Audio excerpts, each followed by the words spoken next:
Hello everybody, I'm Ard, and welcome to another episode of Minecraft Enigmatica 2 Expert. This week, we will hopefully start cashing the checks that I wrote in the previous episode. You know, the one where I got distracted and didn't do any of the things that I said I was going to do. Yeah, that sort of stuff. So, let's hopefully actually make some progress this week that is more than just that. So the first thing we should probably do this episode is go through the things that I added and changed in between the episodes, because I had to do things to facilitate the updates we were going to do today. And one of the first things that I'm going to show you is that I made the sieve in between the episodes. So the sieve is the pretty standard one you see in all the skyblock ones that lets you grind up like dirt and cobblestone and whatnot into ores and other raw materials. The problem is, to make it, you need a mana-infused gear, which is made from mithril, and I said I had mithril, right? Well, I lied. I don't have mithril. I don't. What I have is a lot of platinum.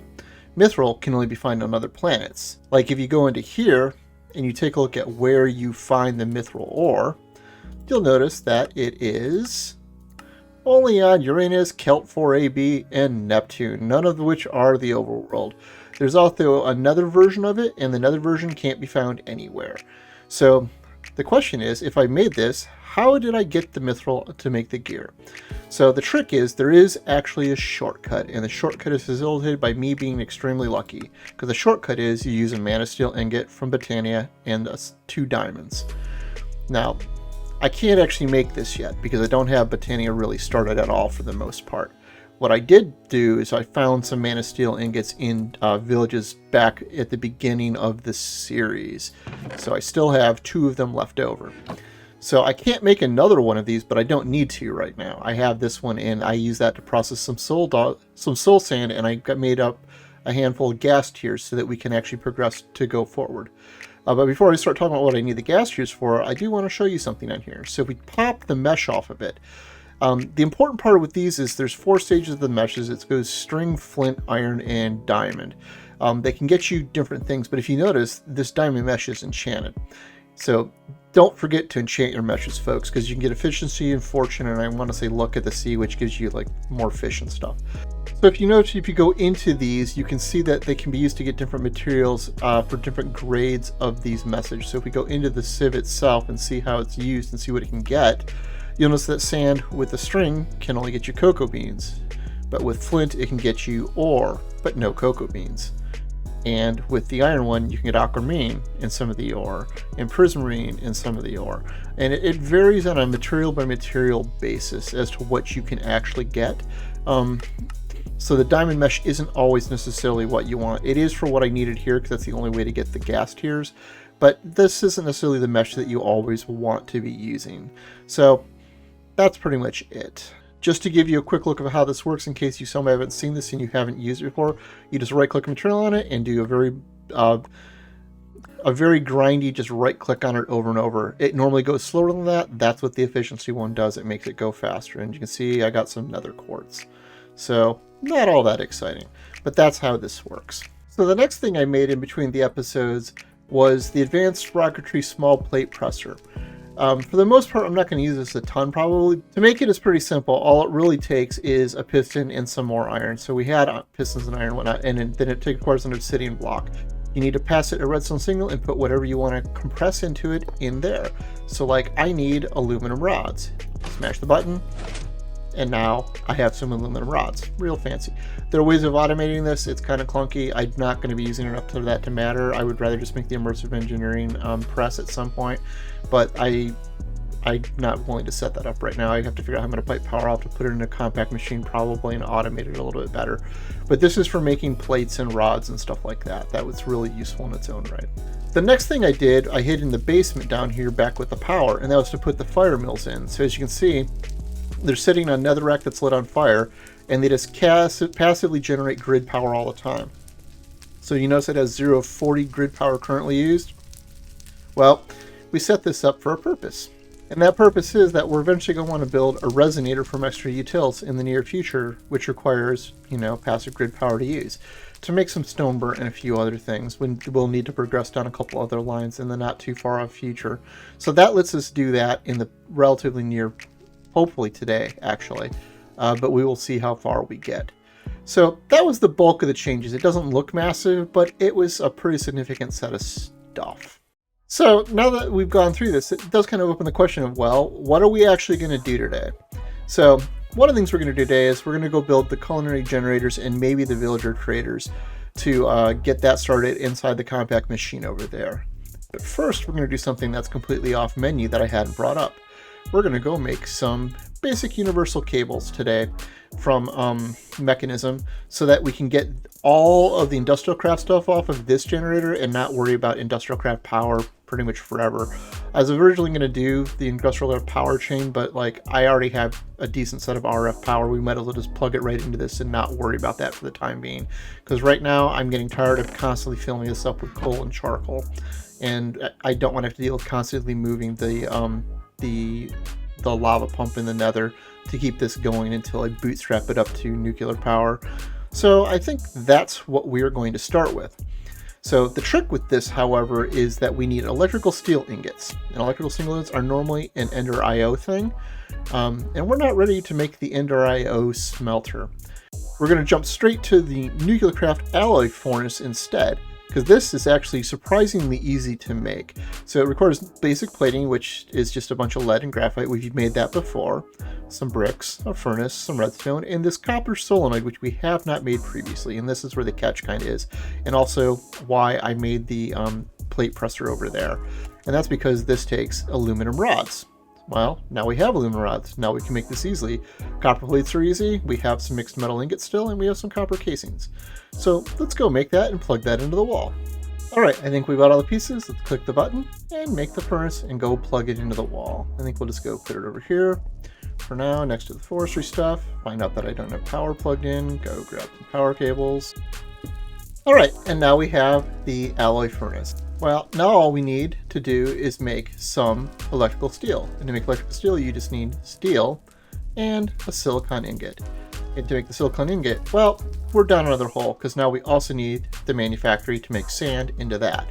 On the upside, the Manufactory is also surprisingly easy to make because it just requires another copper solenoid, which we just made. And then other than that, it's just completely mundane materials. So let's go make that real fast. All right, and that was also ridiculously easy to make by comparison at the point we're at. So let's go plug this into the wall too. All right, and now I have the Manufactory as well. Let me just toss sand to that and it will start making the silicon ingots. And thankfully we have enough power stored up that this isn't going to be an issue. So there we've got those, which we can convert straight into silicon. And now we've got the silicon that we need. Let's go grab some steel.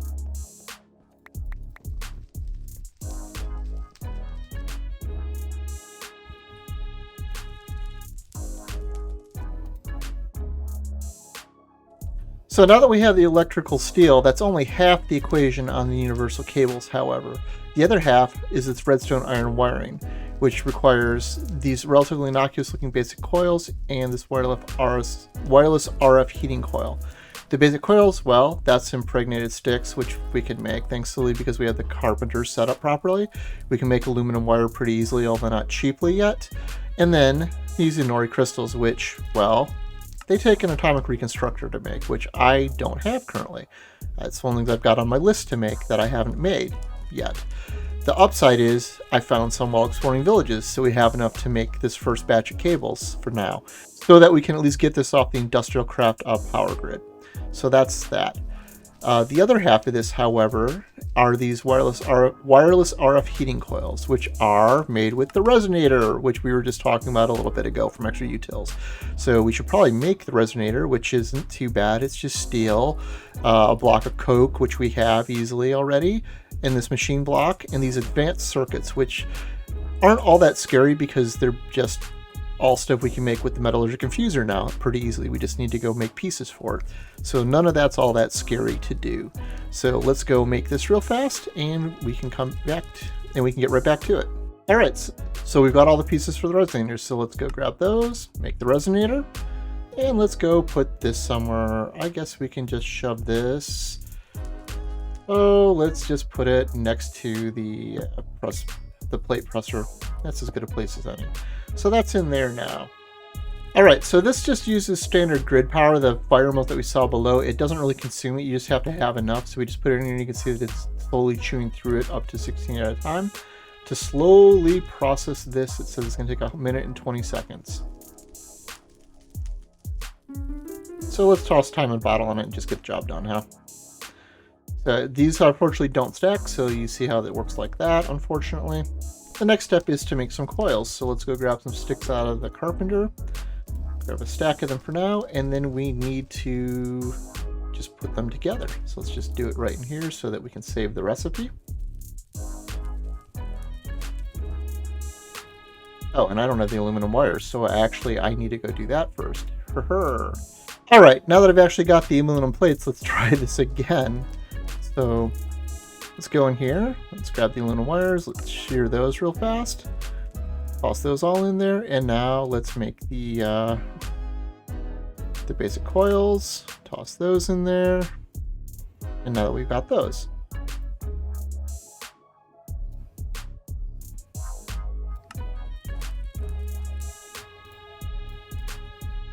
And now we've got the cabling. That makes 4 of them, so we can actually make a humongous number of these. I'm only going to I'll make 2 of them for now, just so we have them though. So let's save all those. Save 1, 2, and then 1, 2, 1, 2. Okay. And now we've got a bunch of universal cabling. So the next step from there is to upgrade them, because they're not that expensive to upgrade, because we can just take the 8 of them and toss in a rich alloy on it, and that upgrades it to the next step. So let's toss those back in there. Let's toss this in here. Let's clear that out. Let's toss these in here along with these and upgrade them. And we've got the next step now. So this is going to last us for a while. These actually aren't that hard to upgrade either. It's just the diamond version of it and then the obsidian one. So we can upgrade them when the time comes, but this will at least get us to the next step. So let me go take a break, cable up put some power cables along this wall to over here, and then put another energy cube in so I can bank power into the system, and then I'll show you how the cables work and why they are a vast improvement over the electrical wiring for this system, at least for now. Alright, so I ran power all the way over to here into a cube, so let's show you what the whole point of this is. So first of all, let's rip out all the old cabling, because I don't need that anymore. And we don't need the bat box. Well, I'll just leave the bat box for recharging purposes. That's not the most worthless thing. But let's get rid of this, and we're going to just rip the generator out because we don't need it anymore. So goodbye, generator. We'll fix that up later. So let's grab the universal cables, however, and start running them over. Okay, and that's everything plugged in. Now, the reason we do this is because normally you would need transformers to keep things from blowing up. So either like an upgraded version of the bat box or a transformer upgrade that looks like this and just is a gigantic pain in the butt to make, because you need a bunch of them. You need one for each level of power upgrade you're doing. But if you're using the advanced cables from Mekanism, they just pipe power, whatever level power these need, in with just safely in a way that it just doesn't matter. So that's actually useful. The one caveat is these supposedly cause some lag. I've never personally seen issues with them before. They transfer from one type of power to another without any issue. So this is acting as a transformer from RF into EU, but it works fine.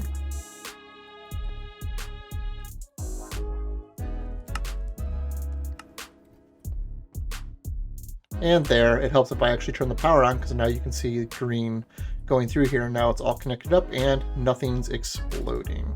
So goodbye, generator. I don't need you anymore, and nor do we need any other power. So that is cleaning this up and makes this a lot easier to use, because now I can just run this without any guilt.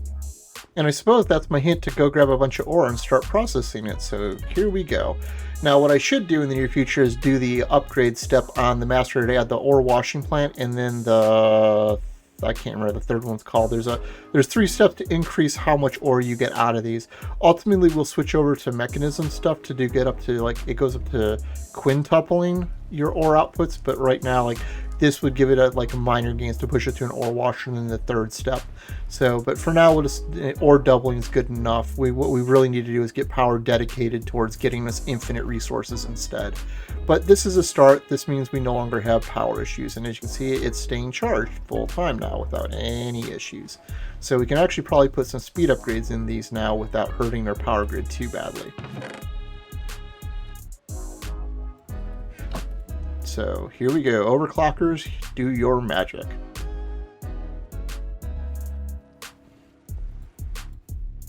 And as we can see, looking at the advanced power cube, it's not losing power, so it's not draining the grid at all currently. So we have enough to run with overclockers in, as long as we're not doing too much stuff at once. So that's useful, that's good to know. So now we can start using all of this more readily. Okay, I lied about the bat box. I just immediately tore it out of the wall because I'm going to turn it into the charging pad so that I can at least recharge my tree tap when I'm in the room. So I'm just going to put it right here. And the way we can use this, I made an electric tree tap a while ago to stop using up the other ones that I had because they just break otherwise. But you can just put it in here and it'll recharge. So not the worst thing in the world. There are upgraded versions of it. We will eventually make those anyways, so we'll swap this out as time goes on. But that for now is there at least, so we have that. Alright folks, so now that we've gotten that task done, we can get to the one I've been trying to put off because it takes effort and I'm lazy and I gotta go rearrange my automated farm. So before we do that, let's go show you what I'm going to go do with it though. So one of the things we need to make are culinary generators, and I was going to make 4 of them and try 4 different recipes in them. I'll show you what they are once we get this all set up. So I've already made all of the pieces for it, so let's just go plug it in and make it. So it's just 5 vegetables and a meat, some redstone, and a furnace generator. So done and done, all 4 of those. Now, the other thing we were going to make to do this was we're going to need an RFTools crafter. There are probably other options we can use, but this is honestly the easiest one, and it's good for crafting multiple steps at once, which we're going to need to do. So this is just a machine block, which we've already made a couple of for other things we've done here, including the culinary generators, redstone gears, which are just redstone torches around a piece of wood, and analog crafters, which are automated crafters from Extra Utils that don't use power but go kind of slow and can't do multiple steps. But it uses a whole bunch of them, a bunch of crafting tables. And then the good part about the RFTools crafters, this can make 2 recipes at step 1. But if you look at what it takes to upgrade it to make step 2, it's the exact same thing, just adding more to it. And this makes 4 recipes, and you can upgrade that to tier 3, doing the exact same thing, and make up to 8. So it's actually pretty easy to make these inside of Enigmatica. So it's actually pretty good for that.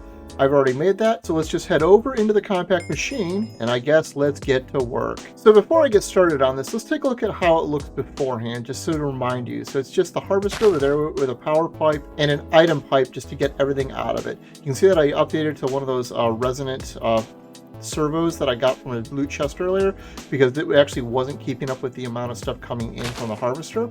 I was afraid I was going to have to break it down into a couple sub-harvesters to go get each of these plots, but realized that I didn't have to do that if I just used one of those. So that actually makes things a bit easier. So what I need to do is I need to pipe this into the crafter and still have an output and still have power. So I'm probably going to end up, no, not probably, I am going to move those two the 2 outputs out of the compact machine to make them, put them in a better spot to actually have a pipeline of stuff coming out of my machines. So hold please while I go get this all set up. Alright, so I think I've got this properly set up now, but I don't have it turned on, so this is the moment of truth. But to show you how this works, the harvester is now outputting into the crafter, as well as over here into where I moved the tunnel to leave room for expansion up here. The crafter outputs up into the culinary generator. This all comes down, powers the crafter, powers the harvester, and then dumps the excess into a battery. I grabbed this cyclic battery from the water mills. I just moved those on top of the Mekanism battery that I was using previously, and any excess will get dumped out to here. Right now, this probably won't be power positive. I'll probably have to reverse the flow of this, but this is just to see if it works. So to show you how the crafter works, I have a whole chain of crafts that come in here. So down here you can see I have a filter set up to bring in sugarcane and potatoes. And inside the crafter, I have it set up to make a baked potato. A baked potato using just bakeware and potato. which is the easiest way to make this. It doesn't require actually cooking the potato, which we then slice up with a knife into French fries. Then we take sugarcane, process that into paper, and paper into the paper cones, and then those finally into the French fries. On all the previous steps, you see this is set to int, which means they stay in the input buffer right here. And this one is to puts it into the output buffer down here, which we pull out of, which is what this would pull out of if I had a servo. I'll be right back. This time with a servo attached, the culinary generator should be ticking on, and there it goes. Now, the reason I'm using French fries are because they actually generate quite a bit of power over 30 seconds, which is a fairly decent sized chunk of time. Hopefully it's enough to cycle the recipe fairly often and build up a backlog of French fries. But let's turn this all back on and find out, shall we? So this is going to be a big mess, as it's going to pull everything in a second. Yep, there we go, and a whole bunch of overflow. But as you can see, as it's feeding in, you can see stuff come in. We now have some extra paper cones. If we can get some potatoes, this should feed faster. I'm going to probably have to add some more crops in here, a couple extra potatoes, and we've got a decent amount of sugarcane. That's probably fine. And then a couple extra of the other things we're going to be making. But for now, this at least proves that at the basic level it works, and we'll have to wait and see once we've got everything fed into the harvester properly and it's actually going in its normal pace to see if it has enough. Alright, so I solved one of my problems here, but you can see I had to add a buffer drawer here because this filter that was on the crafter before was slowing down the output of the pipe from the resonant servo to its speed for everything, including the stuff going out the tunnel. So I just put a single pipe here with the tunnel in the drawer for now. I might make this a slave in a series of drawers. We'll see what I have to do to put the rest in later. But now you can see the harvester is actually properly emptying out again. It's also out of power, but you can see that this is now mostly working. There's now a stack of French fries up here. It's now constantly generating power. Everything's getting put up here. You know, see we have a backlog of paper cones. So until this actually catches up and bypasses or speeds up faster than this, we will never actually fill this up and we'll never actually output to the chest outside. But it's a problem for later, and I can solve that just by planning more stuff. So give me a little bit and let me put the other three in and I'll show you what I'm doing. So I've got this set up a little bit better now. It's still not entirely perfect. Things haven't gone entirely to plan. One of my problems is I'm out of recipe space in the crafter, so I'm going to have to set up a second one if I want to do this. But I also kind of found a fatal flaw in one of my plans. So the French fries, the knife gets used up. So I'm going to need to make an indestructible one of those if I can. That's going to be kind of ugly to try to set up. So I think the only recourse for it is to actually make it with actual enchanting. So that could be an ordeal, to say the least. So I might have to nix this whole plan and just go to a bunch of different soups like I've already started to set up. So as you're down here, you can see I've got making stock to make old world soup and the seed soup. But there's also a whole bunch of variants you can do, like tomato soup or a whole bunch of different vegetables make their own different soups, and that might be the easier way. Now, they're not as good as this one, which generates 72 a tick. They only generate about 40 for the old world and 24 for most of the rest of them. But if you make a bunch of them, it all adds up. That said, we're not generating enough power right now to keep up with the harvesters, so that's not amazing. So we need to work on that. But this is every little bit helped, and this is at least removing some of the draw currently from my main power output. Not that I really need a ton of it yet, but I will in the not too far off future. So I will work on trying to fix this offline in between the episodes just to clean this up. I also don't like the layout of this. I'm pretty sure I can compartmentalize this a bit better and lay it out in a way that will not cause a massive dysfunction of cabling like I've currently got going on. But you know, it is what it is. We've at least got a start to this. I need to yank that battery out now to at least fix the power flow of the rest of this. But it's a start. But now you can see what the actual kind of goal was, though, was to feed you a whole bunch of culinary generators and then, you know, have hopefully a power surplus coming out of this box instead of it pulling it in. I'm probably going to need to add a handful more. I'll probably have a whole bank of them up here and then multiple crafters feeding out recipes that actually work. The other problem that I had going on was I was also making too much stock. This was building up too fast, and over time this would have filled up all of the input slots. And the problem is I need it here to be able to craft with it. And so I can't just spit out the excess into one of the other culinary generators as a byproduct in any sort of way without extracting it and then putting round robining it back in which is possible, but kind of clunky. So, I don't know, I'll come up with a better plan than I had for this originally, because I also wanted to do things like fruit juices, which are also small and cheap, but relatively quick to do and easy to do, and there's a bunch of them, just to eat up like byproducts that we just don't need down here. So, not entirely the way I'd expected today to go, but you know, things don't always go to plan. So, like, and I need to do something about that knife. That knife is a problem. So I'm probably just going to have to scrap that recipe as a whole, unfortunately, but which is sad because that was one of the better RF recipes that I could very easily make with what I had. So, well, it is what it is. Anyhow, well, folks, that didn't quite go as I planned today. I mean, we got some progress done. We did rewire all of our industrial craft stuff to use RF power, which was good. And I did get the culinary generators built. That was always a positive, but it didn't turn out the way I planned. I can still at least refine on it. We've got a start going on it, and I can hopefully finish up in between. So it was okay progress. I'm not going to call it amazing, but you know, it's a start. Got to start somewhere, right? So as always, I'm Ard. Thank you for watching. Have a nice day.